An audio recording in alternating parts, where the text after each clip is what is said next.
The old car sputtered and died. Maddie slammed her hands on the steering wheel.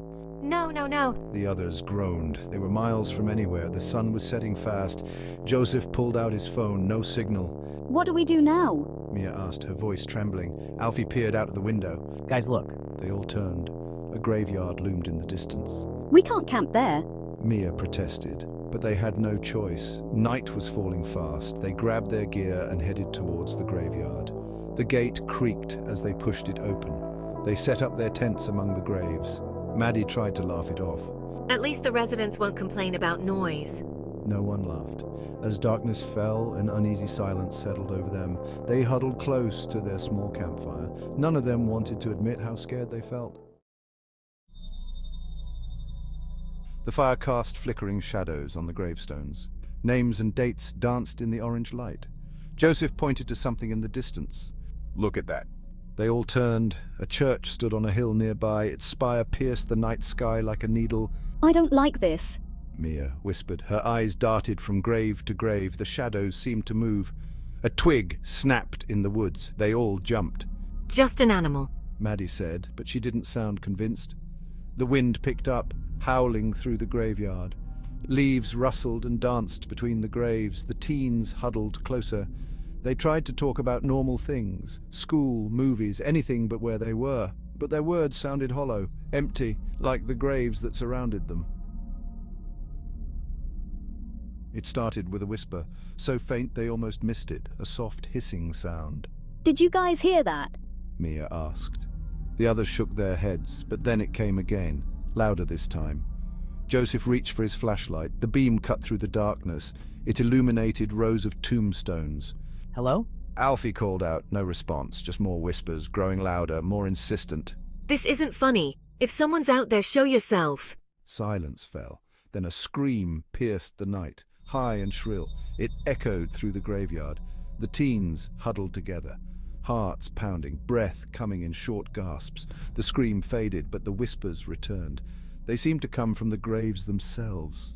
Soft at first, then louder, a cacophony of voices, pleading, angry, sad. The teens covered their ears, but it didn't help. The voices were inside their heads now, calling their names, begging for help, warning them to leave before it was too late. The whispers grew louder, more urgent. Mia couldn't take it anymore. She bolted for her tent. The others followed. They zipped themselves in, as if thin fabric could protect them. The voices faded, but something else took their place. Shadows moved outside the tents. There's someone out there. Joseph whispered. They held their breath. Footsteps crunched on fallen leaves, circling their tents. A hand brushed against the fabric.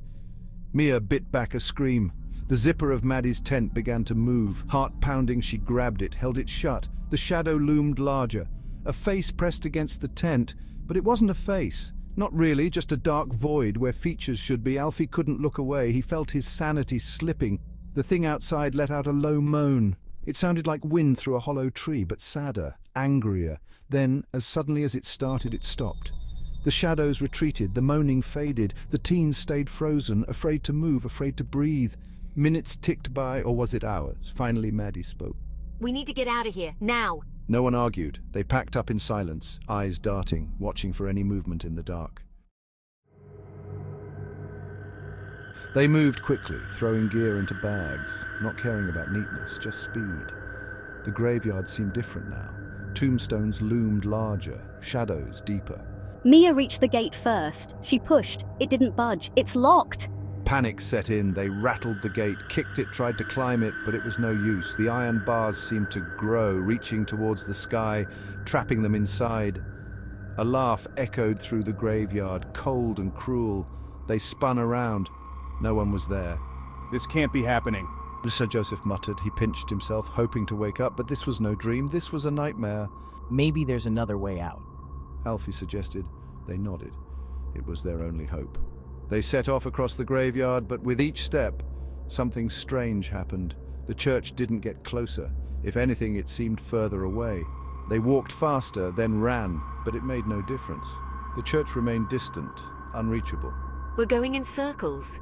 Maddie said, and she was right. Somehow they had ended up back at their campsite, the fire still smoldered, waiting for them, like it knew they'd be back. They huddled by the dying fire, lost, scared. Joseph tried his phone again. Still no signal. A twig snapped. They all looked up. Nothing. Then another snap. Closer this time. Footsteps. Mia grabbed a stick, held it like a weapon. The others did the same. The footsteps grew louder, crunching leaves, snapping twigs, but they saw nothing, just darkness between the graves. Then a shape emerged, tall, thin, inhumanly so. It moved with a jerky, unnatural gait. As it got closer, they saw it wasn't one shape, but many. Shadows pulled from the graves, forming a grotesque patchwork figure. It reached out with misshapen hands, fingers too long, too sharp. The teens scrambled back, tripping over tombstones. The thing's mouth opened, a yawning black pit, no teeth, no tongue, just emptiness. A sound came from that hollow mouth, not words, but they understood. Join us, it seemed to say, become one with the graveyard. The teens ran, hearts pounding, lungs burning, but no matter how fast they went, the shuffling footsteps kept pace, always right behind them, getting closer with each step.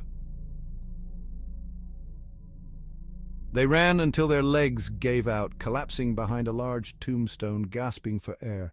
The shuffling footsteps faded, but they knew it wasn't over. It would never be over. 11:59 p.m.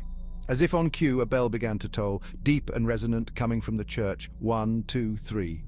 With each toll, the graveyard seemed to shift. Shadows deepened, mist rose from the ground. 4, 5, 6, the mist took shape, ghostly figures, transparent but visible. 7, 8, 9, the ghosts turned towards them, empty eyes fixed on the living. 10, 11, 12, midnight. The final toll faded. Silence fell. Heavy, oppressive, then the ghosts moved, gliding between graves, heading straight for them. Alfie tried to run, but his legs wouldn't move. They were rooted to the spot. The ghosts drew closer. Their faces became clear. Men, women, children, all ages, all eras, united in death and hungry for the living. S3 as Joseph. What do we do? But there was nothing to do. Nowhere to run. The ghosts surrounded them. Cold seeped into their bones. They felt life draining away, being pulled into the earth, joining the endless ranks of the dead. The ghosts pressed closer. Their touch was ice, burning cold. Maddie screamed, but no sound came out. The world went dark. Then, suddenly light. When it faded, they were somewhere else. The church, but not as they had seen it before. An old man stood before them, kind eyes, gentle smile. Welcome. His voice echoed strangely, as if from far away. Don't be afraid, you're safe now. The teens looked at each other, confused, scared. Who are you? I am the caretaker of the church, of the graveyard, of lost souls. The graveyard was a crossroads between life and death. Those buried there were trapped, unable to move on. The ghosts they saw were lost souls, seeking help. The shadow creature was their combined pain and anger. But why us? The caretaker's eyes turned sad. Because you can help, if you choose to. He told them of a ritual, a way to free the trapped souls. But it came with a price. One of them would have to stay to take the caretaker's place. The teens were silent. It was too much to take in, too terrible a choice, but they knew they couldn't leave things as they were. They couldn't condemn others to the terror they had faced. The caretaker gave them time to decide. They huddled in a corner of the church, whispering frantically. We can't do this. It's insane. What if it's real? What if we're the only ones who can help? But one of us has to stay, forever. That's not fair. Alfie was quiet, thinking hard. Finally, he spoke. I'll do it. The others protested, but he was firm. I've always felt different, like I didn't quite fit in the world. Maybe this is why. Maybe this is where I belong. Tears flowed, hugs were exchanged. It was a terrible choice, but it felt right. They told the caretaker their decision. He nodded solemnly. You are brave. Braver than many who have come before. He explained the ritual. It was simple, yet complex, a dance of light and shadow, of life and death. As midnight approached again, they took their positions. The air crackled with energy, with possibility, and with sorrow. The church bell began to toll. 1, 2, 3. With each chime, the world seemed to shift, reality bending, breaking. 4, 5, 6. The ghosts appeared, but they were different now. Peaceful, hopeful. 7, 8, 9. Light poured from the teens, from the caretaker, filling the church. 10, 11, 12. As the final toll faded, everything went white. When the light faded, 3 of them were back in the graveyard. But it was different now. Peaceful, the oppressive atmosphere gone. Maddie, Mia and Joseph looked around in wonder. The sun was rising, birds sang, but Alfie was gone, and they knew it hadn't been a dream. As they drove away, they caught a glimpse of the church. Alfie stood in the doorway, smiling, waving goodbye.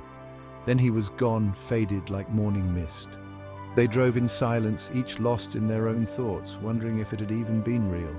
Years passed, they grew up, moved on. But they never forgot that night. One day they decided to return to see if the church was still there. But when they reached the spot, there was nothing, just an empty field. And for just a moment they thought they heard Alfie's laugh on the wind, thanking them, reassuring them.